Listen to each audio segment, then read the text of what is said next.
Hey guys, welcome back to my channel. It's Eleanor, and in today's video I'm going to be showing you guys my wrap up for the month of July for all the books that I read. To be honest, since I did my last one of these types of videos, I think it was like my January book haul and review, since then and the start of July I hadn't really read much, maybe like one or two books, really nothing at all. But in the month of July I really got back into the swing of it and read quite a few books, more than I usually read in a month. So I'm just going to get onto that now. So the first book that I finished at the start of July was Little Woman by Louisa May, and I really like this book. It's such a classic. I've never read it before. This was my first time reading it and I enjoyed it so much. Just the literature and everything in it, and the relationships built in this book, like getting to know the four March sisters and then their next door neighbor Laurie and all that. I just really loved reading this book and enjoyed it a lot. And I think the day after I read it, because I've been wanting to watch the movie for a while, but I was like, no, I'm not going to watch the movie until I read the book. So I think the day after I finished it or something, I watched the movie and I just loved everything. Some things about the movie adaptation, there was like one or two things I was a bit like, oh, but like I loved both of them and I absolutely love this book.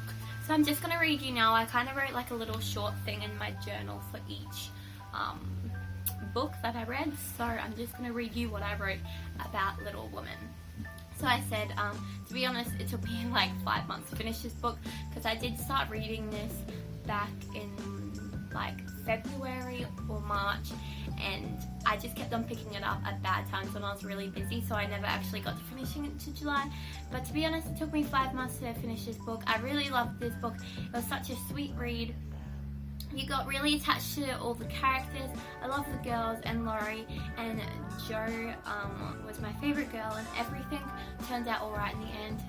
I was a bit questioning about things during the book, about like who was with who and like some things, but by the end of the book everything just resolved, and I did like how everything turned out. So I gave this a 5 out of 5 star rating. And the second book that I finished in the month of July was Become a Better You by Joel Osteen. This is like a devotional type book, and I totally recommend this book. On my journal thing, I literally didn't even know what to write. I just wrote life-changing book because I didn't know what else to write. I rated this a 5 out of 5 star rating, and it's just really good. It had it's one of those things that you kind of need to read, but like every morning I would just like pick it up and for example, flipping to this one, it has like the day whatever, and it has the thing, it has a key truth, it says like a story or to like talk about something, and then it has scriptures for it. You can write in there. I just didn't choose to write. Personally, this is not actually my book.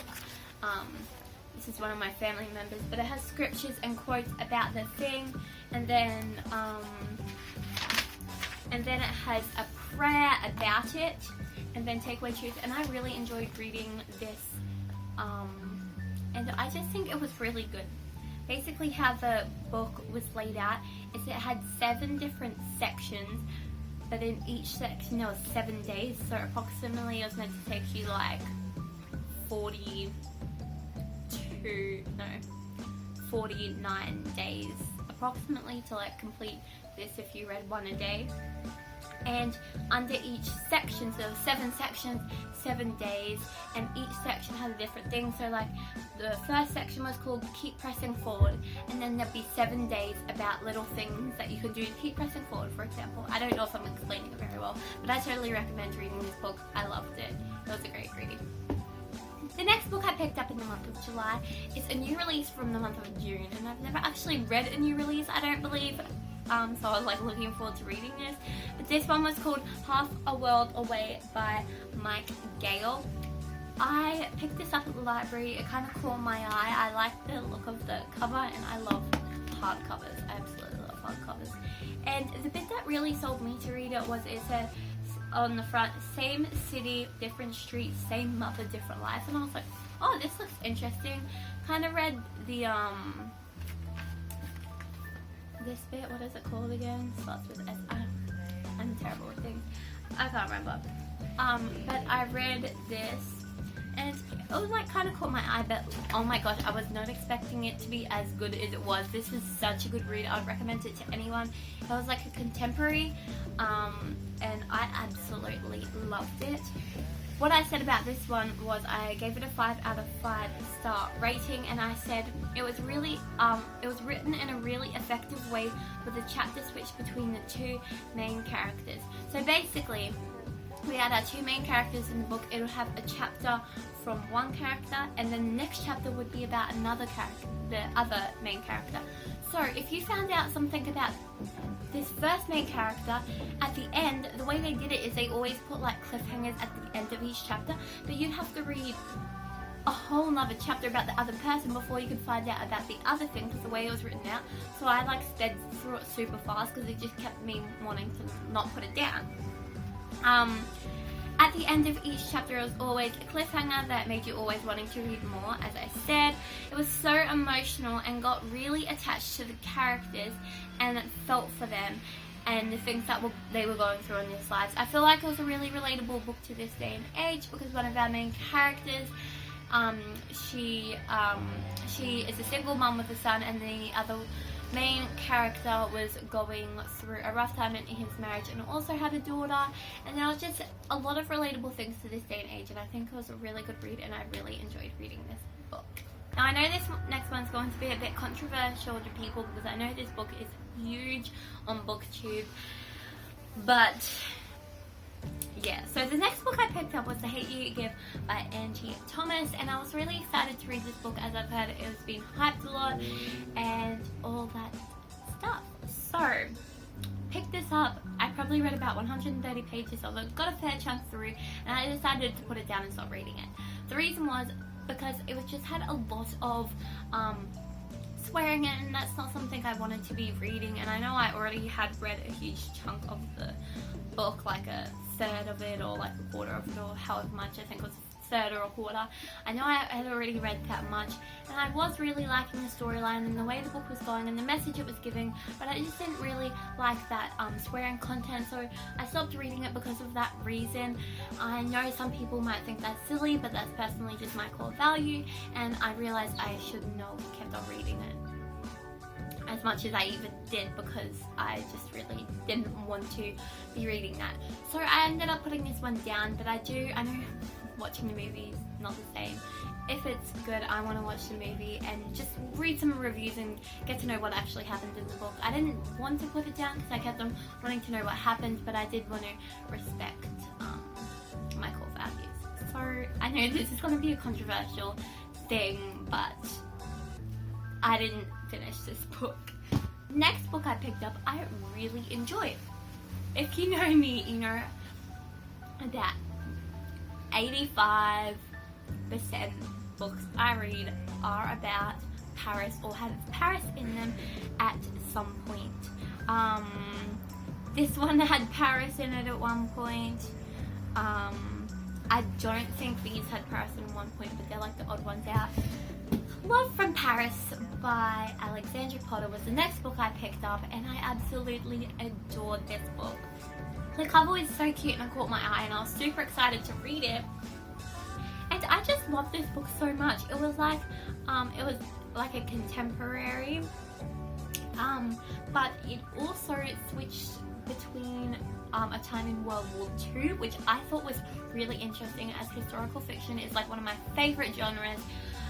So it was like contemporary, switching between the contemporary aspect and from that and a time in World War II, so you get to see times in that, and just the way they did the book was so good, and I absolutely loved it. It was a sweet read and I loved it so much. I just keep on saying I loved it, I'm sorry. But the funny thing is, I didn't actually realise that this is actually book number 2 in the series. I have the other book over there now because I picked it up after I read this book, but I didn't realise it was actually number 2. It didn't really affect me reading this not have read number 1, but I am gonna read number 1 this month, in the month of August.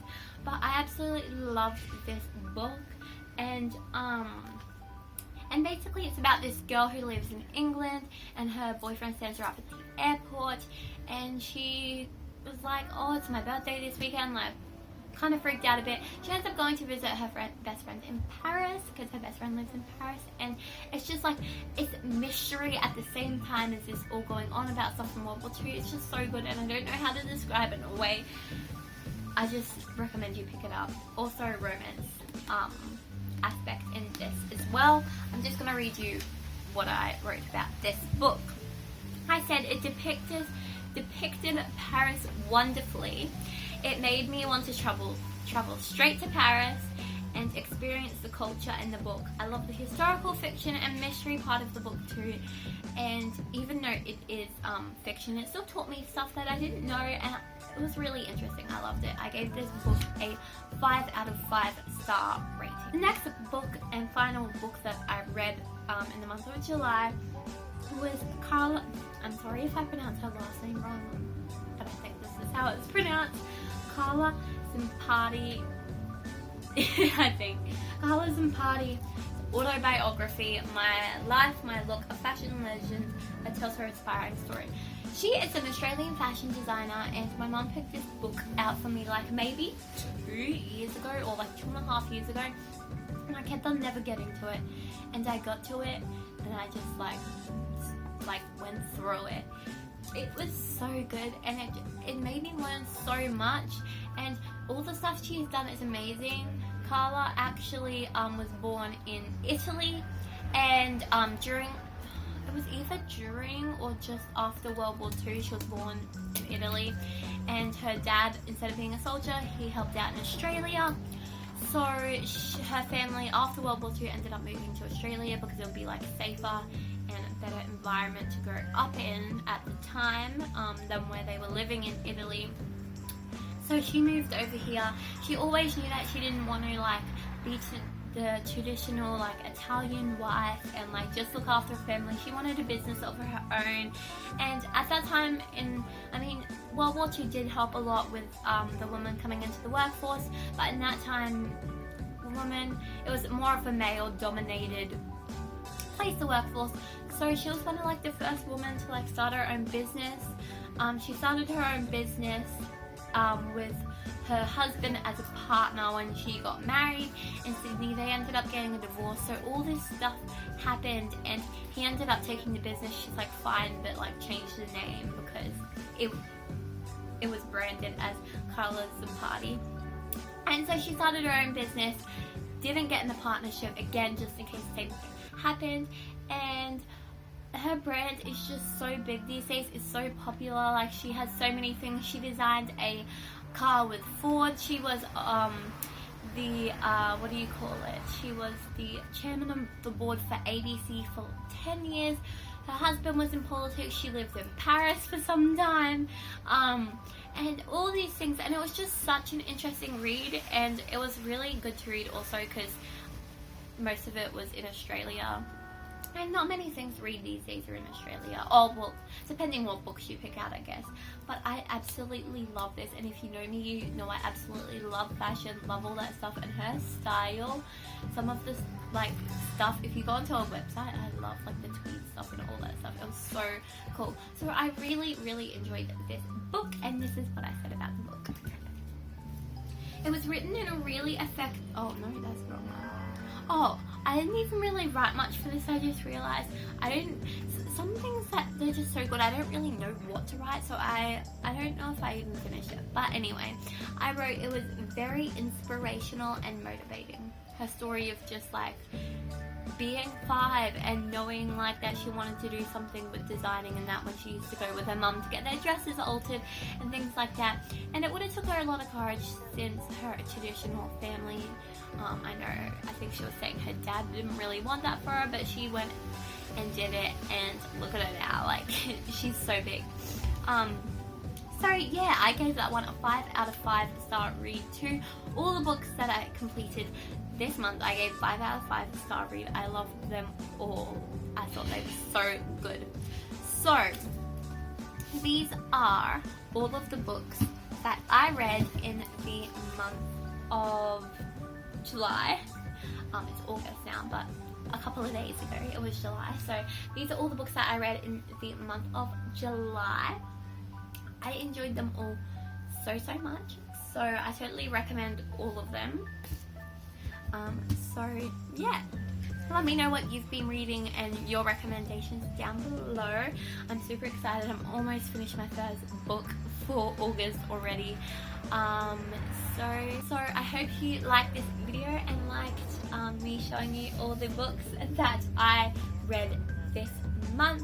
So if you like this video, make sure to give it a thumbs up, subscribe down below, and I'll see you guys in my next video.